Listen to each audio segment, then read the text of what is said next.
I'm participating in the Furniture Flip Challenge. It's brought to you by the Makers Challenge Central, and it's over on Instagram. This theme is the romantic revival. Think Bridgerton. The sponsors for this challenge are Surf Prep, Craig, Fusion Mineral Paint, and DAP products.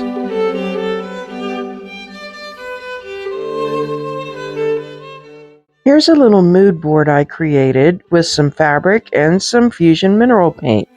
Here's the little table that I'm going to make over for this challenge. So originally I start by sanding, and I do use the Poor Girl Surf Prep. I wish I had a Surf Prep. Hey, maybe I'll win one in the challenge. I clean the piece, and normally I would do the opposite, clean, sand, clean, but I have something planned for the top of this table. My sprayer isn't working so well, so I'm improvising and just pouring the mixture out onto the cloth. And I am prepping everything with a primer. I'm using a stain blocking primer. And as you know, I am a Dixie Belle retailer. So for me to use Fusion Mineral Paint is unusual, but I'm still priming with Dixie Belle's Bonding Boss in gray. And I'm really glad that I did use the primer. And I do use it all over the piece, including the top, even though I'm planning on doing a decoupage on the top of the piece with the fabric. I think it's important to make sure, especially with an older piece, because as you can see, it's some of the original wood came through. So in that situation, you want to make sure that you're really using a stain blocking primer so those tannins don't bleed through. But I use that fabric and I'm kind of taping it a little bit on the one side to kind of use that as a hinge, just as I would if I were going to put a big sheet of decoupage paper on. And I am trying to use products that are made by the sponsors. So I'm using some DAP Weldwood wood glue, and I have watered it down pretty good. I wanted to make it a thinner consistency. I think I watered it down almost too much in this layer, but it's still, spoiler alert, ends up working. This is very experimental. I just figured it was a good time to experiment because I wanted to use those products, and that was one of the only ways that I could think of in this situation. So I ended up using another DAP product as well as the Fusion Mineral Paint. So after I get everything laid down, then I use that layer and make sure that I get around all those edges and another coat on the top. I'm going to let it dry completely before I try to remove that excess fabric. Now, here's a little fail for you. I'm not including this on the Instagram version for my submission, but I thought I would show you guys. So I thought one thing I would try to do is take some lace and put some DAP spackling through it to do a raised stencil. Well, it was good in theory, but I think I don't know whether the lace was too fine or what, but it just didn't seem to work very well. Um, yeah, I don't know whether it was my execution or exactly what the story was. In some ways, it didn't look bad when I removed it, but in other ways it did. So I don't know whether I needed more product or whether the lace, I should have had like a lace that was firmer or something, because this was a knit. So I pulled it back right away because I thought if it dried into it, it wouldn't be good. But when I pulled it back, some of the primer came with it as well. So who knows? It was just an experiment. So I began using those DAP paints. I only bought 3 1-ounce jars because I just wanted to see, I just wanted to try this paint. Because, like I said, I'm a Dixie Belle retailer, so I have that paint on hand and I get it at a discount. So um, I did enjoy using this paint. It's a lot different than the Silk All-in-One. So I do like my Silk. I will say that. Uh, so I just used the yellow in a few places, and then I came in with the pink and used that. I'm just trying to give some detail. And as you can see, that has dried there, and it doesn't look exactly good. So I still am trying to see what'll happen with it. So I take the green color and I coat over where I used the spackling, the raised stencil from the lace. So the good thing about using that primer is really I didn't need much paint, which is good because I only had 3 ounces of paint. Pretty much used it all. So the next day I came back in and I'm checking out my fabric top, and here's what everything else looks like. That's what that stencil looks like. So really, it's not not that effective. So I'm using an 80 grit sandpaper and I am pulling off the excess fabric. Now it did fray in some places. I worked at it and did the best I could, and it ended up being pretty good. I did have just a few frays, but I figured I would fix those.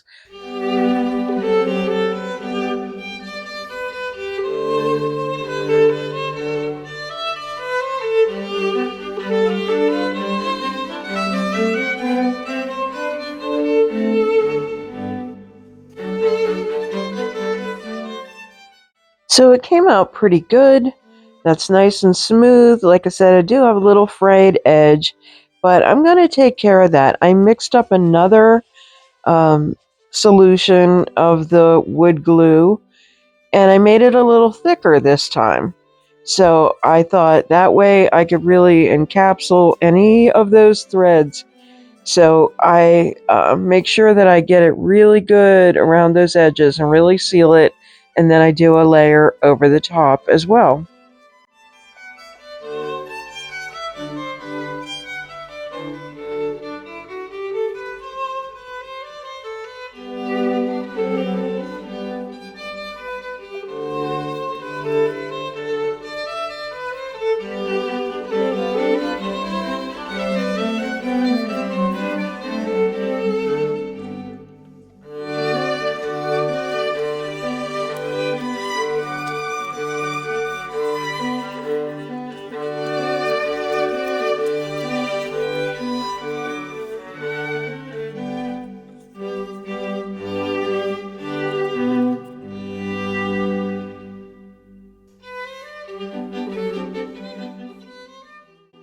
Now I'm looking at that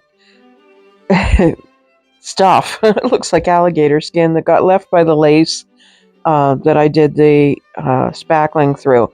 I'm sanding that off. I just don't like it, and I have another plan in mind. So I use the 80 grit and I go back over it with some more of the green paint.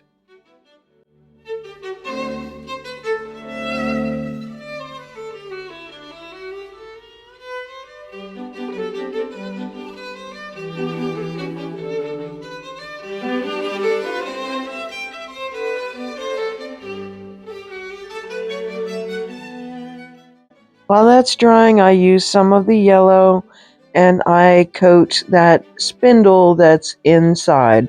That was the only piece that I didn't paint because I wasn't sure what color I was going to use. Remember, I'm trying to make 3 ounces of paint go, so I didn't want to keep using a lot of green because I was kind of getting a little bit to the end on that. So I just kept going, and I really liked the color combination that it ended up being. Of course, I liked it from the beginning, but the placement, it ended up being very pleasing to me.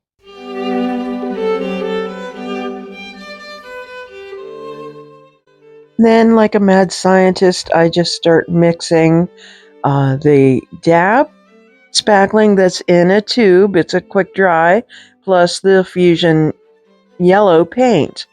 So I mix those two together. I'm not sure exactly how it's going to work because, that's two different formulas, but we'll see how it goes. So I want it kind of thick because I am going to do the raised stencil, and this time I have an actual stencil. But I thought it would save me some time and it would be much easier if what I was adding on was already the color that I wanted it to be. So I keep mixing until I get what I think is a good mix and the right solution. It probably could have been a little thicker, but it was an experiment.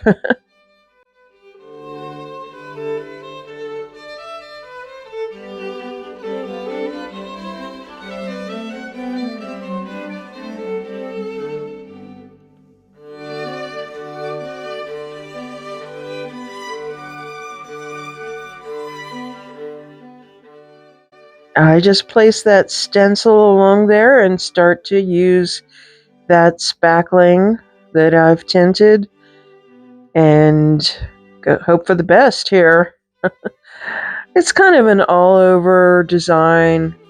I was looking for something damask. I thought it was kind of Bridgerton-esque, but this is good. This works for me. I can see this in a fabric. That's kind of what it reminded me of, was like a brocade fabric. So, yeah, I like it. So we'll see what happens.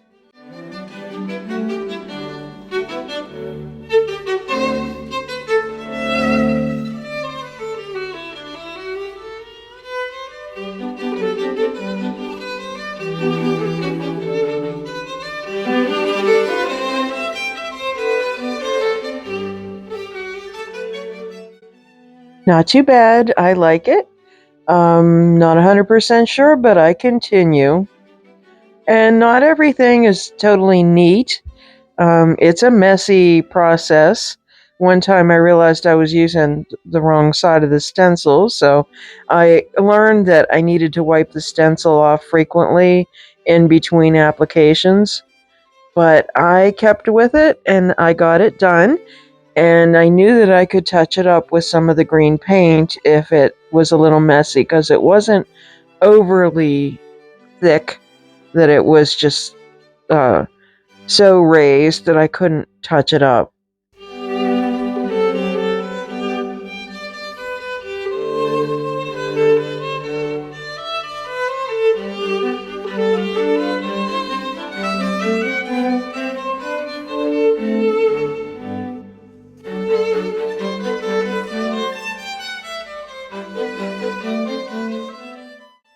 I've seen some other people post in some entries in the challenge that are pretty complicated, big pieces of furniture.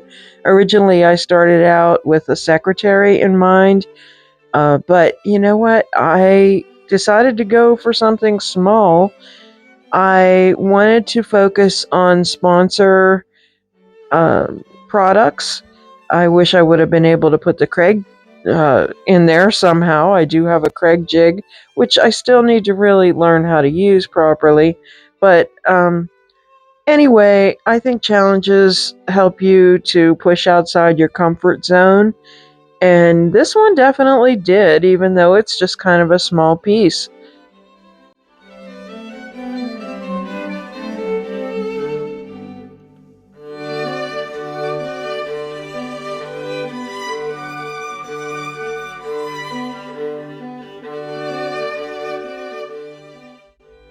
After the glue is dry on the top, I go around the edge and use some more of the pink. And I actually thought, because I took that glue down over the edge, I thought I might get a crackle effect here, but I didn't. I was a little disappointed. What I thought would be a reaction was not. It might be because of the sealer in the fusion paint, because it's an all-in-one paint. Who knows? I did make another mixture after that was dry of the wood glue, and I made it thinner again this time. The reason I did that was because the top felt very rough. It felt like the fabric. So I just decided, because the first coat with the thinner was a little smoother. So I was pretty generous with a thinned down version. And then lastly, I touched up those little, boo-boos on the edge. And of course, I couldn't resist doing a little bit of gold around the edges. So remember what this piece looked like when it started? Well, let's take a look at it now.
Thank you so much for watching today. I hope you enjoyed this little flip. And if you like this content, I'd really love it if you liked this video, if you shared it with a friend. Of course, subscribe and hit the notification bell so you don't miss anything. Find us on the web at www.statementdesigns.org and on social media as Statement Designs. Stay well.